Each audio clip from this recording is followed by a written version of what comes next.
Hello, incredible story lovers. Prepare to have your hearts captivated by a tale of art, destiny, and a love that transcends misunderstandings. This is a story about finding beauty in unexpected places and the enduring power of a connection. Before we dive into this breathtaking narrative, tell us in the comments what city you're tuning in from. And if you believe that art can heal wounds and connect souls, hit that like button and subscribe for more powerful, heartfelt stories. Your support means the world.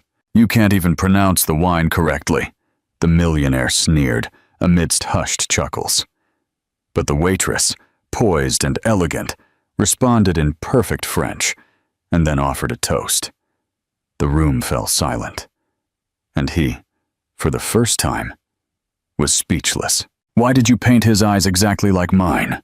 The deep voice cut through the gallery air like a dagger. Clara felt time freeze around her. She didn't need to turn to know who was behind her. That voice had haunted her dreams for 5 years. Leo Sterling. The small alternative gallery buzzed with people, but suddenly all the noise seemed to vanish. Clara tightened her grip on the glass of cheap wine, searching for something to cling to as her world trembled. Across the room, her main artwork, a boy with dark hair and piercing amber eyes, seemed to observe both of them. "It's just a coincidence," she replied, finally turning to face him. Time had been kind to Leo. His face still had that aristocratic hardness, those defined cheekbones, and perfectly trimmed beard. He was dressed in black, as always, elegant even in his decline. Rumors of the fall of the Sterling Empire had reached even her ears. "Don't lie to me, Clara." His gaze locked onto her with intensity, sweeping over her as if searching for something he had lost. "I know you too well. You've never painted anything by chance." Clara tried to maintain her composure, but felt her body betraying her. Heat spread through her chest to her cheeks. It was ridiculous that, after so long, he could still provoke such a reaction in her. "5 years have passed, Leo. You don't know me at all." Around them, guests began to notice the tension. Some whispered, recognizing the famous art dealer fallen from grace. Clara took a step back, seeking space to breathe. Leo took a step towards her, shortening the distance she tried to create. "That child," his voice slightly broke. "How old is he?" "That's none of your business," Clara replied. But the firmness she tried to show dissolved into a trembling voice.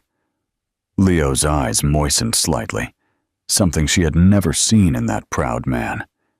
His gaze returned to the painting, and then to her, connecting the dots she had tried to keep separate for years. "Is he mine?" The question came out like a broken sigh, barely audible in the bustle of the exhibition. Clara felt tears threaten to overflow. 5 years building a life away from him, protecting Matteo, creating a world where Leo Sterling was just a blurred memory. And now, in a single night, everything was about to crumble. Before she could answer, the gallery curator approached, oblivious to the tension between them. "Clara, there are some collectors interested in your main piece. Could you?" "In a moment," she replied automatically, without taking her eyes off Leo. When the woman moved away, Leo leaned towards her. The scent of his perfume, the one that had so often permeated her skin, hit her with a wave of memories.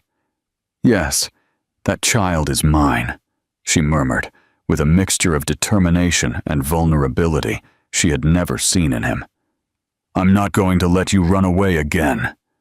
Clara felt the ground move beneath her feet. The gallery, the people, even the lights seemed to spin around her.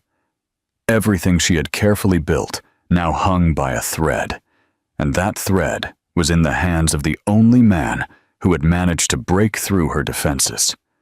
On the wall, the portrait of Matteo seemed to observe her with reproach, with eyes exactly like those of the man now waiting for an answer she was not prepared to give. "Mama, why did that man look at me as if he knew me?" Mateo's question floated in the air of the small studio as his cobalt-stained fingers traced figures on the paper. Clara put her paintbrush in the water jar and watched her son. Rebellious hair, stubborn chin, and those eyes, those cursed eyes that haunted her every morning.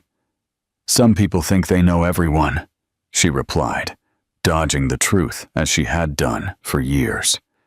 The encounter with Leo at the gallery had left an invisible mark on her skin. 3 days later, she still felt the weight of his gaze, the warmth of his breath, when he murmured that threat that sounded strangely like a promise. "Your hands are trembling, Mama," Mateo observed with that intuition only children possess. Clara clenched her fists, trying to contain the tremor. Her treacherous mind dragged her back 5 years. The studio smelled of turpentine and desire. Leo's fingers traced her bare back, stained with crimson, drawing symbols only he understood on her skin. The dim candlelight cast dancing shadows on the walls. "I've never met anyone like you," he whispered against her neck. Clara turned in his arms, facing the intensity of his gaze. There, sprawled on the floor, covered with unfinished canvases, they were just two bodies searching for each other in the darkness. There was no sterling surname, no galleries, no millions. Only them and the trail of paint their bodies left on the canvases. "Could you paint me like this forever?" he murmured, capturing her lips in a hungry kiss. Her hands, always steady when painting, trembled as they traced Leo's bare torso. There was something almost sacred in the way their bodies fit together, as if they had been designed by the same artist. The doorbell brought her abruptly back to the present. Luna, her only true friend from the academy, burst in like a whirlwind of colors and fragrances. "Mateo? Where's my favorite painter?" The boy ran off to explore her gift. The two women sat by the window overlooking the park. "I saw him at the exhibition, Clara," Luna said bluntly. "Did he talk to you?" Clara nodded, a knot forming in her throat. "He suspects Mateo. He told me he wouldn't let me run away again." Luna took her hands tightly. "Will you tell him the truth? That he disappeared when you needed him most?" The last exhibition, the sudden success, their joint plans, and then silence. Leo had disappeared without explanation, leaving her pregnant and heartbroken. "He doesn't know what he did," Clara murmured. "I never told him." "Because he never gave you the chance," Luna retorted harshly. The primary school buzzed with activity for the spring festival. Clara was helping to hang children's drawings when she felt him before she saw him. That weight in the air, that electricity that only Leo provoked. "He has talent," he said, contemplating a drawing signed by Mateo. "The strokes are confident, fearless. Like yours." Clara turned slowly. "What are you doing here?" "I investigated," he replied, with that frankness that always characterized him. It wasn't hard to find them. Several parents watched them curiously. Leo Sterling, even in his decline, was still a recognizable figure.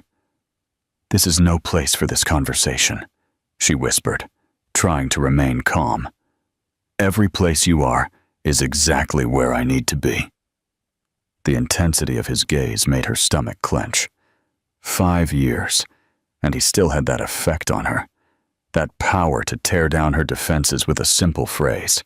Over the next few weeks, Leo appeared at every school event, every children's exhibition, every place where Mateo was.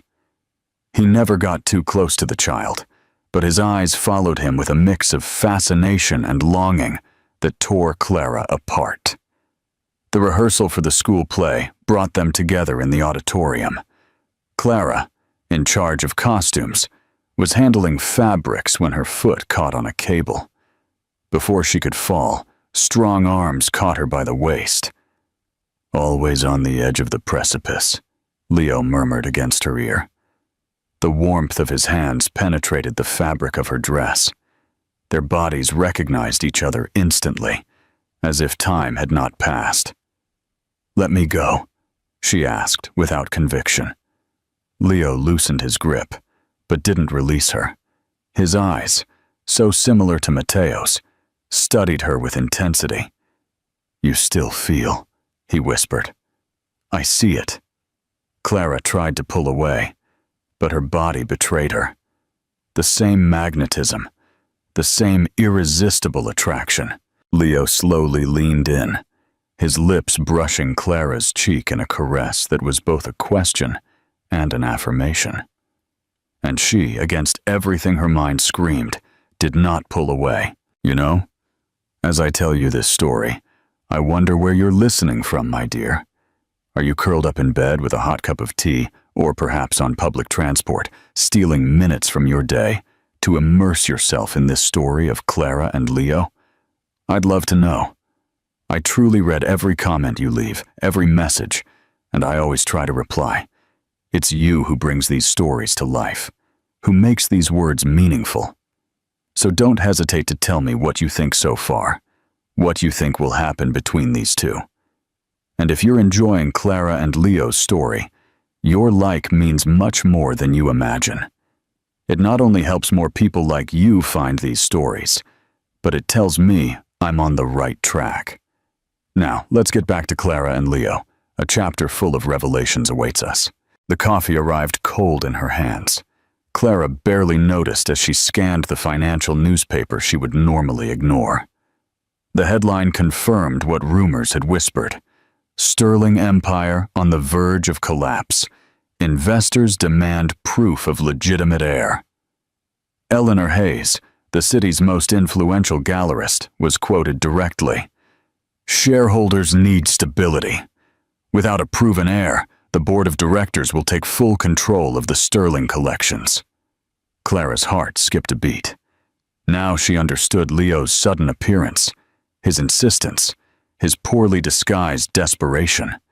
It wasn't about her or buried feelings. It was about saving what was left of his empire. The doorbell rang past midnight.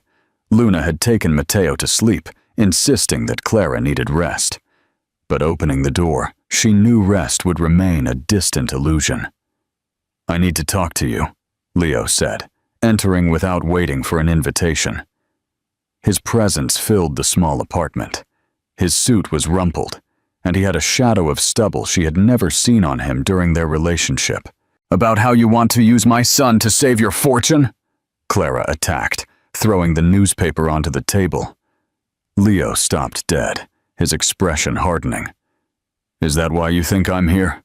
Why else would you so desperately seek a son whose existence you never cared about?" He took a step towards her, contained rage vibrating in his every movement.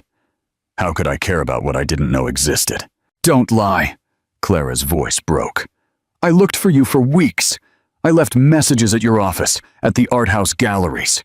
"I never received anything," Leo replied, confusion momentarily clouding his anger. "You disappeared without explanation. When I returned from Milan, you were gone." Clara laughed bitterly. "And now I'm supposed to believe it was all a cosmic misunderstanding, just when you desperately need an heir?" The tension between them was palpable, a rope about to snap. "I need a DNA test," he finally said. "You're not going to use my son as a lifeboat for your fortune." Leo slammed his open palm against the wall, making the hanging pictures tremble. "Also, he's my son," he burst out with a vulnerability Clara had never seen in him. 5 years, Clara. 5 years you stole from me." He approached her with determined steps. Clara backed away until she hit the bookshelf filled with brushes and paint jars. "Don't talk to me about theft when you're the one who disappeared," she retorted, meeting his gaze. Leo eliminated the distance between them in an instant. His eyes reflected a storm of emotions, rage, pain, longing, that paralyzed Clara.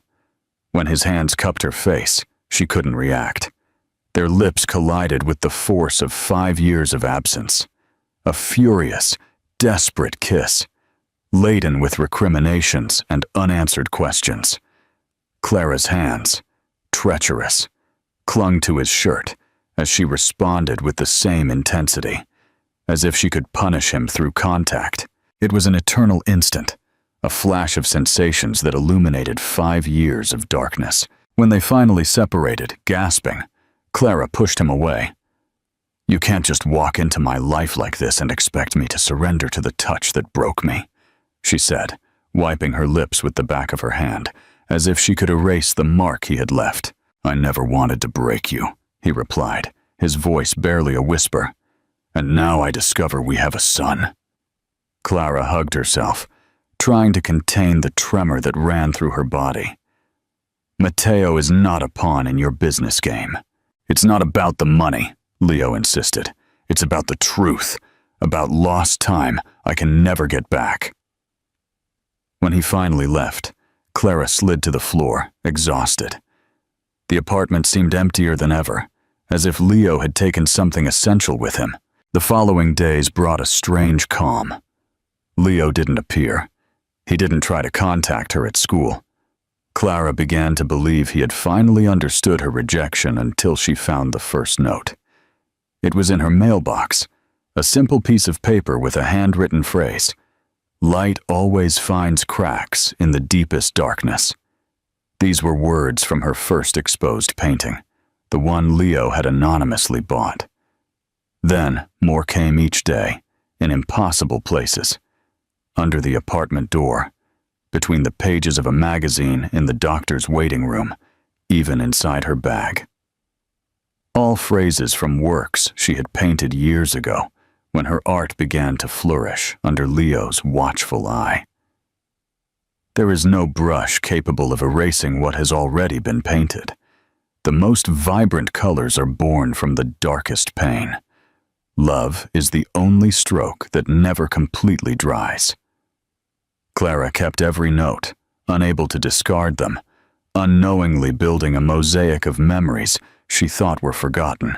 On Sunday, while checking her email, she found the proposal any aspiring artist would dream of. An invitation to exhibit at the prestigious Altamira Gallery, the epicenter of contemporary art in the city. The signature at the bottom of the letter made her stomach clench. Eleanor Hayes, the same woman who was pressuring Leo for a legitimate heir. "Mama?" Matteo's voice pulled her from her thoughts. "Yes, darling." The boy rubbed his eyes, half asleep. "I dreamed about the man with hair like mine," he said with that disconcerting simplicity of childhood. "He told me he was my daddy. Is it true?" Clara froze, feeling the world stop around her. The notes, the proposal, and now this. It was as if Leo had found a way to infiltrate every corner of her life, even her son's dreams. "Why do you think you dreamed it?" she asked with a trembling voice. Matteo shrugged with that brutal honesty of childhood. "Because his eyes are like mine when I look in the mirror." The old industrial loft retained the essence of the Leo Clara had known. Large windows that captured the afternoon light, shelves full of art books, and that unmistakable scent of turpentine mixed with old wood. However, something had changed. The space that once overflowed with life now seemed like a museum of memories. "I haven't moved anything since you left," Leo confessed as he poured 2 glasses of wine. "I suppose part of me hoped you'd come back." Clara ran her fingers along the edge of an abandoned easel. On it, a half-finished canvas, her sleeping face captured in soft charcoal strokes. "Why did you invite me here?" she asked, trying to maintain her composure. "Neutrality," he replied. "In your apartment, I'm an intruder. In my offices, you'd be on the defensive. Here we were, equals once." They didn't mention Matteo immediately, as if both needed to first rebuild the bridge between them before crossing it. "There are ingredients in the fridge," Leo said, taking off his jacket. "I thought we could cook." An involuntary smile formed on Clara's lips. "Do you even remember how to?" Leo responded with that half-smile she had drawn so many times from memory. I remember you taught me how to cut onions without crying. It felt strangely natural, as if the years of separation had compressed into a parenthesis. Leo chopped vegetables while Clara prepared the pasta, moving in a synchronized dance around the kitchen. Their hands brushed as they reached for utensils, causing that familiar tingling sensation they both pretended to ignore. "Matteo hates olives," she commented casually as she tasted the sauce. Leo's hand stopped midair. "What else should I know about him?" he asked with a vulnerability that disarmed Clara. "He loves to draw with his fingers, even though he has 1,000 paintbrushes at his disposal. He talks in his sleep. He has your temper when something doesn't go his way." And she hesitated for an instant. "He's been asking about his father since he turned 3. Leo put down the knife and turned to the window, hiding his face. "What have you told him?" "That his father loved us, but had to go far away." The silence that followed was charged with unasked questions, with pending explanations. Dinner passed with anecdotes about Matteo and carefully selected memories of their shared past, avoiding the main wound. When the dishes were clean and the second bottle of wine half finished, Leo pointed to the corner where his studio used to be. "I left some blank canvases," he said softly, "in case you wanted to." Clara approached the space, where everything remained exactly as she remembered it. The brushes organized by size, the oil paints sorted by shade, even the old stained apron he used to wear. "You kept it?" she asked, touching the worn fabric. "I kept everything," he replied from behind her. "Even hope." Something inside Clara broke at those words. She put on the apron in an automatic gesture and selected a thin paintbrush.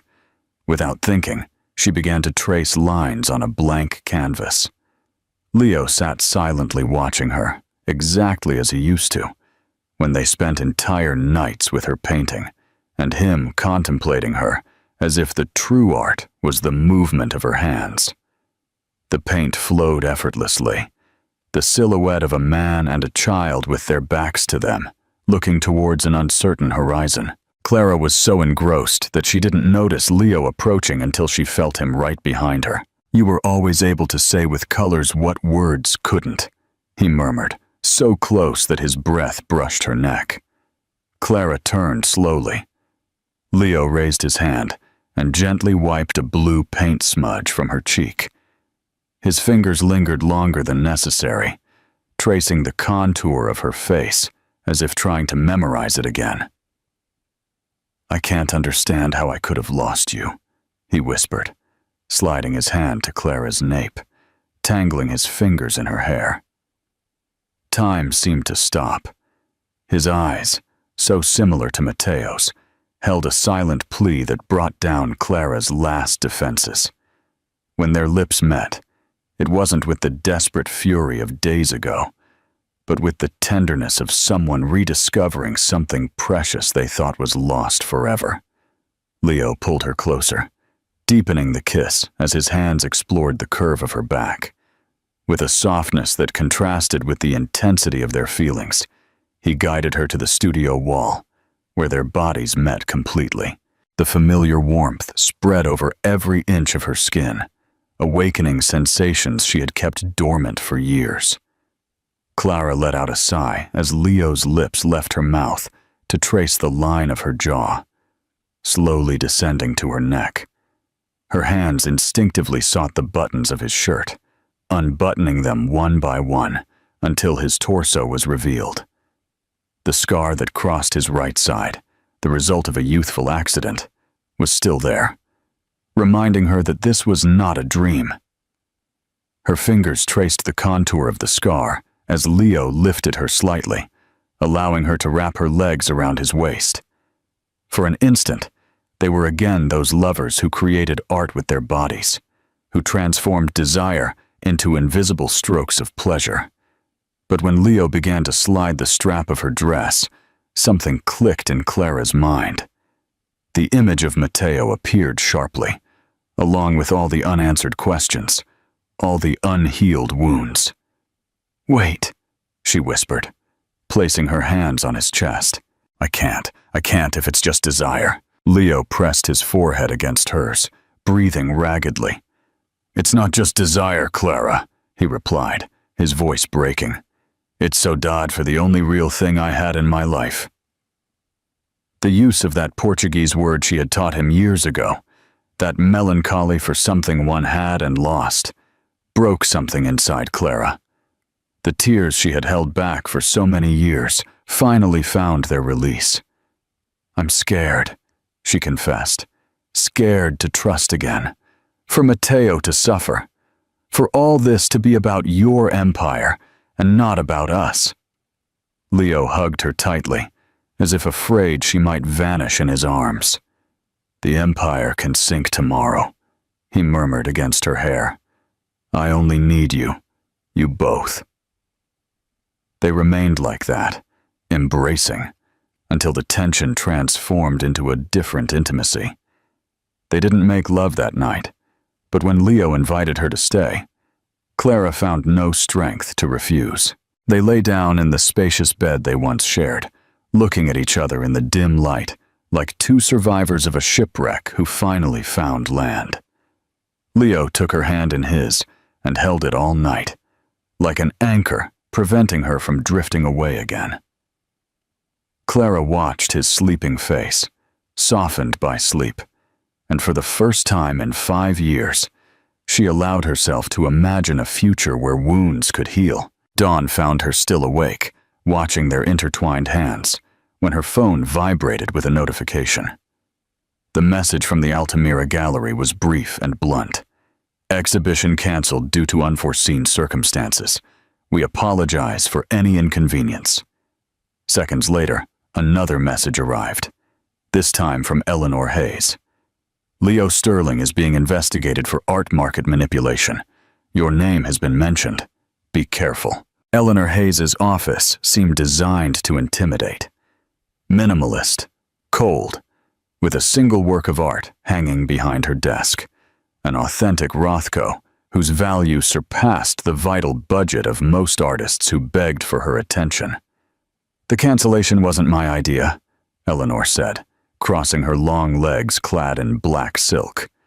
"I received direct orders from the board." Clara pressed her purse against her lap, trying to maintain her composure.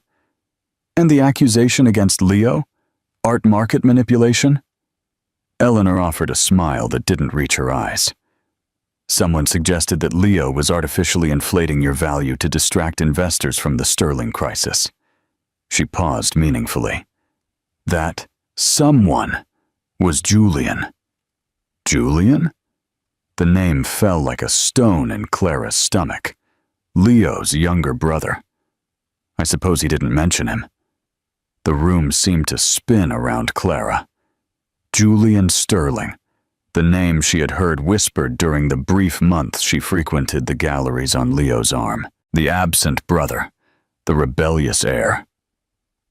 Why would he do something like that? Eleanor stood up with feline movements to pour 2 glasses of mineral water. The Sterling brothers have a complicated relationship, and Julian has always been ruthless when it comes to protecting the family legacy. Leaving the meeting, Clara walked like an automaton through the streets when her phone rang. Luna's voice came through, choppy, muffled by background noise. "Accident at school. Matteo. Hospital." The world stopped. Clara ran, letting panic propel her through traffic, ignoring traffic lights and furious horns. When she reached the emergency entrance, she saw Leo already there, pale and disheveled, arguing heatedly with a nurse. "I'm his father, damn it!" he shouted in a voice Clara had never heard from him, broken by fear. "Clara!" Luna exclaimed, seeing her run towards her. A scaffolding from the school stage collapsed. Matteo was nearby, but he's fine. Just some scratches and a fright. Clara barely registered her words. Her gaze was fixed on Leo, on the pure desperation emanating from every pore of his body. The doors to the treatment room opened. Matteo appeared sitting on a gurney, with a decorative plaster on his forehead, and holding a stuffed animal that some compassionate nurse must have given him. Seeing his mother, he smiled, but it was his reaction when he saw Leo that changed everything. "The man from my dreams," he exclaimed, with that brutal innocence of children. Something primal activated in Leo. Before Clara could react, he had already crossed the distance to the gurney. With a gentleness that contrasted with his previous desperation, he took Matteo in his arms and hugged him tightly to his chest, as if fearing he might vanish. "You're okay, you're okay," he repeated in a broken whisper. Clara watched, paralyzed, as thick tears rolled down Leo's cheeks as he held his son for the first time. Tears from a man who had never cried, not even when he lost his father, not even when the empire began to falter. Matteo, confused but not scared, curiously touched Leo's wet cheeks. "Why are you crying? It doesn't hurt, I promise." Leo let out a choked laugh. "Sometimes adults cry when they're very, very happy," he replied, looking at Clara over the boy's head with such intensity that she felt an electric current run through her. 2 hours later, with Matteo sleeping peacefully in his room, Clara and Leo faced each other in the small apartment kitchen. "This morning I received a call," Leo said, with a calmness that barely contained the internal storm. "Julian returned to the city 6 days ago, exactly 1 day after I saw you at the gallery." Clara sank into a chair. "Eleanor mentioned he was the one who accused you of manipulation." "That's not the worst of it," Leo interrupted, placing his hands on the table. 5 years ago, when I traveled to Milan, I left Julian in charge of communications. All the calls, the messages. The realization hit Clara like a slap. "He intercepted my messages," she murmured, the pieces finally fitting into place. "You never knew I was pregnant because he never told you." Leo nodded, his jaw clenched with suppressed rage. "There's more. My mother knew about Matteo. Julian told her, but he made her promise to keep it a secret to protect me from the scandal." "Your mother knew?" The betrayal spread like poison through Clara's veins. "She's sick now, advanced Alzheimer's." Leo's voice broke. "Perhaps that's why she confessed. She no longer distinguishes what secrets to keep." The silence that followed was heavy, like lead laden with years of lost moments that could never be recovered. "I'm going to confront Julian tomorrow," Leo announced with an iron determination. "And after that, if you want, I'll disappear from your lives." Clara looked at him, truly looked at him, as she hadn't in 5 years. She saw the broken but dignified man, the father who had cried while holding his son, the lover who had kept her paint-stained smock as if it were a treasure. "What will happen to your empire?" she asked, though the answer no longer mattered to her. Leo slowly approached, until he was centimeters away from her. "If I lose everything, but I have you all, I will have won." It wasn't a passionate kiss like the previous ones. It was an almost shy brush of lips, a silent question, a whispered promise. Clara responded by moving closer, letting her arms find their way around his neck naturally, as if her body remembered exactly where it belonged. They moved in silence to the sofa, where they lay side by side, simply looking at each other in the dim light. They didn't need words or grand promises. Their intertwined hands, synchronized breaths, and unwavering gazes spoke a language older than any tongue. "I want to be there when Matteo wakes up," Leo murmured. "You'll have to answer a lot of questions," Clara warned. "He's terribly curious." A smile illuminated Leo's face. "He's like his mother." The first rays of dawn found them still awake, building in whispers the foundations of something they had thought impossible just hours before. When Matteo appeared in the doorway, rubbing his eyes with his tiny fists, he stopped when he saw Leo. "Did you stay for breakfast?" he asked with that direct simplicity of childhood. Leo looked at Clara for permission before answering. She nodded slightly. I stayed because we have a lot to talk about, Leo replied, bending down to the boy's height. Important things about you, about your mom, and about me. Clara watched as her son and his father looked at each other for the first time with full awareness of who they were to each other. Two pairs of identical eyes, two souls recognizing each other without the need for words. 3 weeks later, the mail brought an elegant envelope addressed to Clara.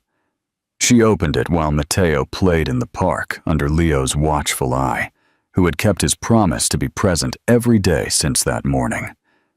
It was an invitation from a new independent gallery, small but respected.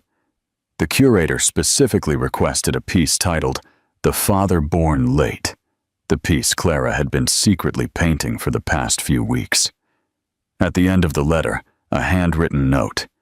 We hope you will sign with your full name on the work. Your choice, of course. Clara watched Leo lift Matteo into the air, spinning him around as both laughed freely. She picked up a pen, and on the reply form, she wrote clearly and decisively, Clara Dawson Sterling, the walls of New Strokes, the small gallery, vibrated with the energy of the crowd. It wasn't the kind of opening that attracted prestigious critics or millionaire collectors, but every face present reflected a genuine admiration for what they saw. Clara watched from a corner, a glass of cheap champagne in hand, as attendees paused in front of the series titled Portraits of a Time Recovered. 6 paintings that told a story without words. A man teaching a child to mix colors. The same man asleep on a sofa with a storybook on his chest. 2 silhouettes, large and small, outlined against a beach sunset. But it was the central piece, The Father Born Late, that captivated all eyes. A man kneeling in front of a child, both with identical amber eyes, their hands joined on a blank canvas, as if they were about to create something together. The signature in the bottom right corner, clear and decisive. Clara Dawson Sterling, it's the most honest thing you've ever painted. Leo's voice brushed her ear as his arms wrapped around her waist from behind, a gesture that had become as natural as breathing over the past 2 months. It's the most honest thing I've ever lived, she replied, leaning slightly against his chest. Matteo darted among the guests, enthusiastically explaining technical details about the paintings he had learned, observing his mother. His vocabulary, surprisingly sophisticated for a 5-year-old, drew smiles and murmurs of admiration. Have you talked to your lawyer? Clara asked, turning to face Leo. He nodded, a shadow of weariness briefly crossing his face. The papers are ready. Joint custody. Exactly as we discussed. Clara gently caressed his cheek, where a nascent beard was beginning to appear. Leo had changed in these months. Perfectly knotted ties had given way to more relaxed shirts, and the burden of maintaining appearances seemed to have dissipated from his shoulders. And the Sterling building? She asked, referring to the last bastion of the Sterling Empire that had not yet been sold. Leo took her hand and kissed it softly. On Monday, I'm signing the sale. I've already spoken with the art school investors. The space will be perfect for them. It was no secret to anyone present that Leo Sterling, the former art magnate, had decided to sell practically everything to start anew. The scandal with Julian had shaken the foundations of the family empire, revealing decades of manipulations and secrets that Leo had preferred to leave behind. And Julian? The question Clara had been avoiding for weeks finally escaped her lips. In Switzerland, I believe, with enough money to live comfortably, but out of my life. Out of our lives. The determination in his voice left no room for doubt. Forgiveness might come someday, but the trust between brothers was irrevocably broken. The gallery curator approached with a young couple interested in acquiring, seconds before the kiss, an intimate piece that showed two faces about to meet, with an almost palpable tension between them. I explained to them that this work is not for sale, the curator said with an apologetic smile. It's part of our private collection, Leo confirmed, intertwining his fingers with Clara's. There are moments one prefers to keep at home. When the last guest left, and Matteo finally succumbed to exhaustion, curled up on a small sofa in the gallery office, Clara and Leo slowly began to dismantle the exhibition. They hadn't hired assistants. This moment belonged entirely to them. I have a surprise for you, Leo said, carefully wrapping a small watercolor. Well, for both of you, actually. From his pocket, he pulled out a set of old keys with a small bronze keychain depicting a paintbrush. What's this? Clara asked, taking them curiously. The beach house, the only property I decided to keep. Her eyes sparkled with anticipation. I thought we could go this weekend, all three of us. There's a blank mural waiting for us. The idea of painting with Leo, with Matteo, participating in a family project, brought a lump to Clara's throat. For years she had dreamed of moments like these, even while convincing herself they would never be possible. Matteo has never painted a mural, she said, already imagining her son's small hands stained with colors. Neither have I, Leo confessed. It will be our first six-handed work. The gallery fell silent as Leo lifted a sleeping Matteo into his arms. Clara closed the door behind them, looking one last time at the space that had marked the formal beginning of their new life. In the apartment, after putting Matteo to bed, Leo and Clara found themselves alone in the small studio she had made her sanctuary for years. The dim lights cast dancing shadows on the canvases stacked against the walls. I found this the other day, Leo said, pulling a small sketch from his pocket. You drew it the first night we spent together. Clara recognized the drawing. Two intertwined hands quickly traced on a paper napkin. A moment captured on the fly, unpretentious. Pure emotion transformed into lines. I thought you'd lost it, she murmured, taking the fragile paper in her fingers. Leo slowly approached, with that controlled intensity that had always been his hallmark. I never lost anything truly important, he replied, shortening the distance between them. It just took me time to realize it. Clara placed the sketch on the table and looked up at him. With quiet resolve, she rose on tiptoe and gently kissed his lips. A kiss that tasted of fulfilled promises and a shared future. Leo responded, deepening the contact, his hands finding their way to her waist. With equal familiarity and reverence, he lifted her effortlessly, drawing a soft laugh from her that echoed in the silence of the studio. You are my favorite canvas now, he whispered against her neck. It wasn't like that first time, years ago, with the urgency of youth and the uncertainty of tomorrow. This time, each caress was a recognition, each sigh an affirmation. They made love slowly, rediscovering contours that had changed with time, but that remained home for both of them. Their bodies found that rhythm they had never truly forgotten, that perfect dance they had interrupted, but never concluded. When their breaths finally calmed and silence enveloped them once more, they remained intertwined like the two hands in that first sketch. Do you think one chooses who the love of their life will be? Clara asked, tracing with her fingers the scar on Leo's side. He took a moment before responding, his fingers idly playing with a strand of Clara's hair. I believe true love isn't chosen. It's recognized. His voice was barely a murmur in the dim light, like the artist who instinctively knows what color he needs, even before he sees it. The morning found them preparing for the trip to the beach house. Matteo, enthusiastic about the idea of creating a family mural, had already drawn several sketches of what he wanted to paint. Leo studied them with the same seriousness with which he had once evaluated works by consecrated masters. "He has your vision and my technique," he commented, genuinely impressed by his son's innate talent. A formidable combination. Clara watched the scene from the kitchen, this new reality that seemed both a miracle and the most natural thing in the world.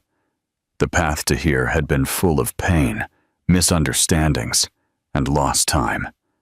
But every obstacle, every tear, had led them precisely to this moment.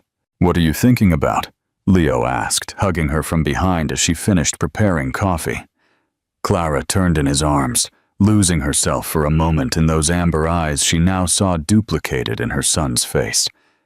"That life imitates art sometimes," she replied.